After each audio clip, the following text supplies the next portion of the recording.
Good morning दोस्तों। आज हम आपके लिए डिस्कस करेंगे ग्रुप डी का सिलेबस। ग्रुप डी में जो आपकी एग्ज़ाम डेट है वो डिक्लेयर कर दी गई है हमारी। वो 21 और 22 तारीख को एग्ज़ाम होगा। तो इसमें इसलिए हम आपके लिए ये बहुत इम्पोर्टेंट है कि पहले आपको ये पता होना चाहिए कि आपका जो पूछा क्या जाएगा, टॉपिक्स क्या क्या टॉपिक हैं जो आपके ग्रुप डी के सिलेबस के अंदर होते हैं। तो इसलिए हम ग्रुप डी का सिलेबस आपके साथ डिस्कस कर लेते हैं। इसमें जो हम वेटेज वाइज आपको बताते जाएंगे कि किस टॉपिक का क्या वेटेज है, कहाँ से क्या पूछा जाएगा। तो इसमें हम सबसे पहले जो शुरुआत करते हैं आपके लिए, इसमें 15% वेटेज के साथ इसमें जर्नल अवेयरनेस है जो वो पूछी जाएगी। जर्नल अवेयरनेस, इसमें test will include the question relating to India and neighbouring countries. India और उसके आसपास के जो कंट्रीज हैं उनके बारे में इसमें स्पेशली पूछा जाएगा। Specially pertaining to the history, यानी जो हिस्ट्री से रिलेटेड है। Indian and polity and constitution, constitution जो हमारा संविधान है, इंडियन पॉलिटी उससे related. Art culture and geography of India, इसका 15% वेटेज है। तो इसमें 15% जो क्वेश्चंस हैं वो यहाँ से पूछे जाएंगे। और जनरल साइंस, जनरल साइंस इसका दूसरा पार्ट है, 15% वेटेज उसकी है, यानी 30% वेटेज है हमारी जनरल अवेयरनेस की।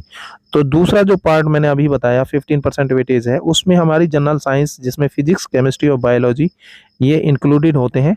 तो इसमें 15% जो वेटेज है वो जनरल साइंस की है, जिसमें फिजिक्स, केमिस्ट्री और बायोलॉजी होगी।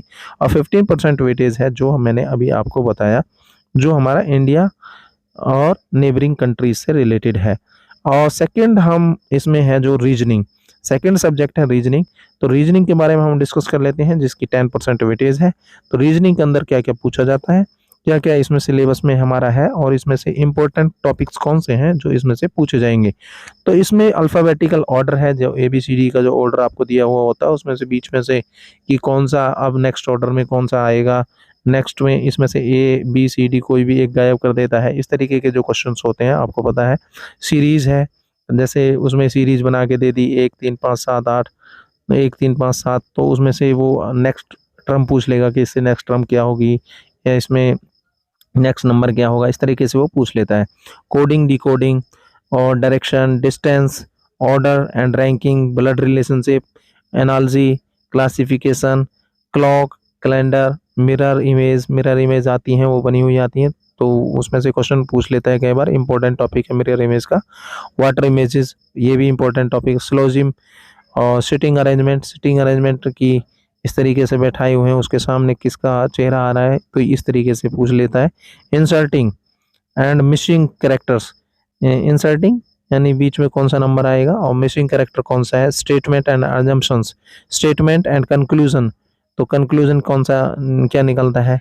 तो counting, figure, non verbal series, analogy and classification.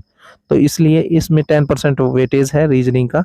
इसके बाद हमारा क्वांटिटेटिव एबिलिटी, अर्थमेटिक जो मेनली जहाँ से पूछा जाता है, हमारा जो हमारा मैथमेटिक्स है, क्वांटिटेटिव एबिलिटी है, तो उससे रिलेटेड क्वेश्चन 15% वेटेज है, उसका 15% वेटेज है। तो इसके अंदर जो टेस्ट होगा उसमें test will cover the number system including the question on simplification. जैसे ब्रैकेट में हमारे वो दिए हुए होते हैं, उसमें स्मॉल ब्रैकेट होता है, मीडियम ब्रैकेट होता है, लार्ज ब्रैकेट होता है, उसमें से कौन सा है, तो उसका सिंप्लीफाई करवा लिया। तो ये सिंप्लीफिकेशन का जो आपका क्वेश्चन है, ये एग्जाम पॉइंट ऑफ व्यू से बहुत ज़्यादा इंपॉर्टेंट है, बार बार पूछा जाता है।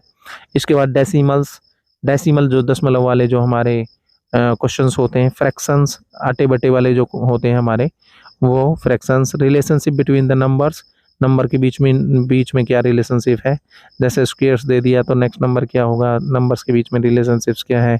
LCM HCF, लघुत्तम समाप्तवर्ती और महत्तम समाप्तवर्ती होता है। लीस्ट काउंट और हाईएस्ट काउंट फैक्टर जो होता है ये। तो रेशियो एंड प्रोपोर्शन, इसमें रेशियो और प्रोपोर्शन से रिलेटेड, परसेंटेज से related, roots, average, profit and loss, लाभ हानि, डिस्काउंट। तो प्रॉफिट एंड लॉस से क्वेश्चन पूछा जाता है। परसेंटेज भी एक इसमें बहुत इंपॉर्टेंट टॉपिक है, इससे भी क्वेश्चन पूछा जाता है। परसेंटेज, रूट और एवरेज तीनों ही बहुत इंपॉर्टेंट टॉपिक है। प्रॉफिट एंड लॉस भी ऑल्सो मच इंपॉर्टेंट है एग्जाम पॉइंट ऑफ व्यू से। डिस्काउंट, इस पे क्वेश्चन कभी पूछ लिया जाता है। Simple and compound interest, simple and compound interest से क्वेश्चन उठने के चांसेस काफ़ी रहते हैं। और इसके बाद मेंसुरेशन जो अपना त्रिकोणमिति होती है, जिसके अंदर हम एरिया वगैरह कैलकुलेट करते हैं, वॉल्यूम कैलकुलेट करते हैं। Partnership, business, mixture and allegations, time and work बहुत इंपॉर्टेंट टॉपिक है, टाइम वर्क से क्वेश्चन उठता है। टाइम एंड डिस्टेंस भी हमारा इंपॉर्टेंट टॉपिक है। ट्रिग्नोमेट्री से आपसे कई बार वैल्यूज पूछ लेता है कि जो हमारी sine square theta plus cos square theta is equal to 1 है, इस तरीके का। तो इसमें उनके बीच की रिलेशनशिप पूछ लेता है कई बार, या फिर किसी का मान पूछ लेता है, वैल्यूज पूछ लेता है, साइन 90 की कितनी वैल्यू होती है, इस तरीके का क्वेश्चन पूछ लेता है। बेसिक अलजेब्रा, ज्योमेट्री, तो ये आपका क्वांटिटेटिव एबिलिटी में 15% वेटेज होगी इसकी। तो इसके बाद हमारी इंग्लिश लैंग्वेज, जिसकी 10% वेटेज है, यानी 10% वेटेज है इसकी इंग्लिश ग्रामर की। इसमें स्पॉट एरर पूछ लिया जाएगा, फिल इन द ब्लैंक्स आ जाएंगे, सिनोनिम्स, जो हमारे सिनोनिम्स सेम मीनिंग होते हैं, एंटोनिम अपोजिट मीनिंग जो होते हैं, spellings, detecting misspell word, incorrect spelling किसकी है तो उसको फाइंड आउट करना है। Idioms, phrases, improvement of sentence, active and positive voice of verb, conversion into the direct and indirect narrations, तो shuffling of sentence part, tenses. तो ये हमारी इंग्लिश के टॉपिक्स हैं, इनमें से 10% वेटेज है इंग्लिश की। इसके बाद हमारा है हिंदी लैंग्वेज में वर्ण, स्वर, व्यंजन, शब्द, संज्ञा, सर्वनाम, विशेषण, क्रिया विशेषण, वचन, लिंग, कारक, काल, तद्भव, तत्सम। बहुत इंपॉर्टेंट टॉपिक है भाई, इससे क्वेश्चन पूछ लिया जाता है, बार बार क्वेश्चन पूछा जाता है इससे। शब्द अलंकार, विकारी शब्द, अविकारी शब्द, पदबंध, मुहावरे से बहुत इंपॉर्टेंट टॉपिक है, मुहावरे से क्वेश्चन पूछ लिया जाता है, लोकोक्तियों से पूछ लिया जाता है। संधि, मोस्ट इंपॉर्टेंट टॉपिक, संधि को पढ़ना बहुत जरूरी है। उपसर्ग, प्रत्यय, समास मोस्ट इंपॉर्टेंट टॉपिक है। समास से क्वेश्चन पूछा जाता है, बार बार पूछा जाता है, इसलिए समास, सभी टाइप के समास हैं, जितने भी समास हैं हमारे, कर्मधारय द्विगु समास है, कर्मधारय है, द्विगु है, ये सारे समास करने बहुत जरूरी है। पर्यायवाची, विलोम, अनेकार्थी शब्द, शोधन, विराम चिन्ह और अनेक शब्दों के लिए एक शब्द होता है। तो ये हमारे इंपॉर्टेंट टॉपिक है। इसमें जो ज़्यादा इंपॉर्टेंट टॉपिक है वो मैंने आपको डिस्कस कर दिए हैं कि कौन सा जो है ज़्यादा इंपॉर्टेंट टॉपिक है। इसकी भी 10% वेटेज है। General knowledge of Haryana 25% weightage है, 25% वेटेज है। तो 25% वेटेज है जनरल नॉलेज ऑफ हरियाणा, बहुत ज़रूरी है जनरल नॉलेज ऑफ हरियाणा, क्योंकि 25% वेटेज तो इसी की है। 95% मार्क्स का आपका टोटल एग्ज़ाम होगा, 95% मार्क्स में से 25% की वेटेज केवल अकेली हमारी हरियाणा जीके की है। तो इसमें general awareness which include the history of the Haryana, literature, geography, economy, civics, polity, environment, art, culture, custom, society, current affair, events of the Haryana. इसमें टोटली जो क्वेश्चन होंगे वो हरियाणा से रिलेटेड होंगे और हरियाणा से रिलेटेड सारे क्वेश्चन इसमें पूछे जाएंगे।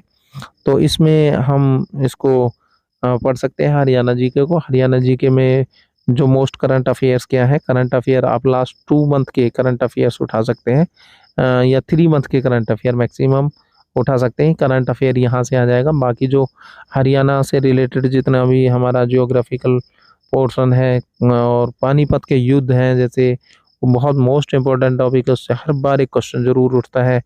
और उसके अलावा कहाँ पे हमारे मकबरे हैं, कहाँ पे कौन कौन सी इमारतें हैं, और हमारे जैसे सूरज कुंड का मेला है और कुरुक्षेत्र में मंदिर हैं, और अलग अलग जगह पे जो मंदिर हैं, कौन सी जगह पे कौन सा मंदिर है, कौन सा मेला कहाँ पे लगता है, ये सारे टॉपिक्स बहुत इंपॉर्टेंट है। यहाँ से बार बार क्वेश्चन पूछा जाता है।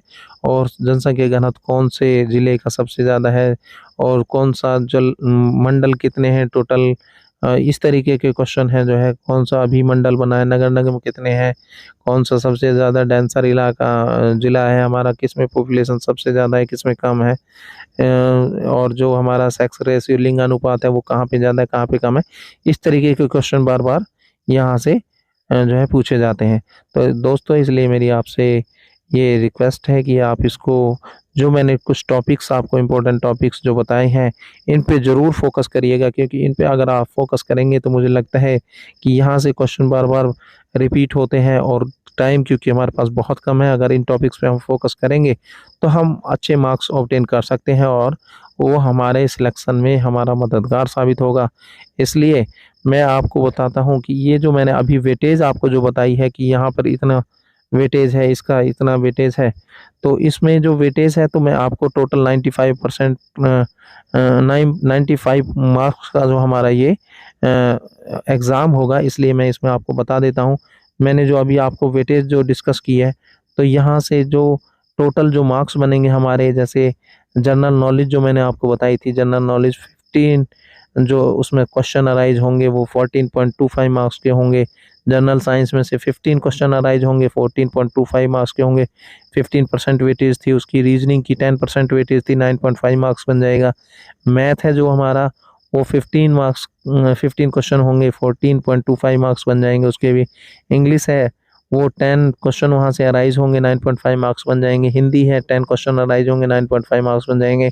और हरियाणा जी के हैं वहाँ से 25 क्वेश्चन अराइज होंगे, 25 क्वेश्चन यानी 25 क्वेश्चन वहाँ से टोटल पूछे जाएंगे, जो हमारे 23.75 नंबर के होंगे। इस तरीके से टोटल 100 क्वेश्चन होंगे और 100 क्वेश्चन हमारे 95 नंबर के होंगे। ठीक है, ये मैंने आपको सारा डिस्कस कर दिया है। उम्मीद है कि आपको मेरी द्वारा दी गई जानकारी बहुत पसंद आएगी और आप इस पे मेहनत करेंगे लगन से, कोशिश से, और मैं आशा करता हूँ कि आप लोग जो है सिलेक्शन लेने में कामयाब रहेंगे। मेरी तरफ से आपको हार्दिक शुभकामनाएं। ओके।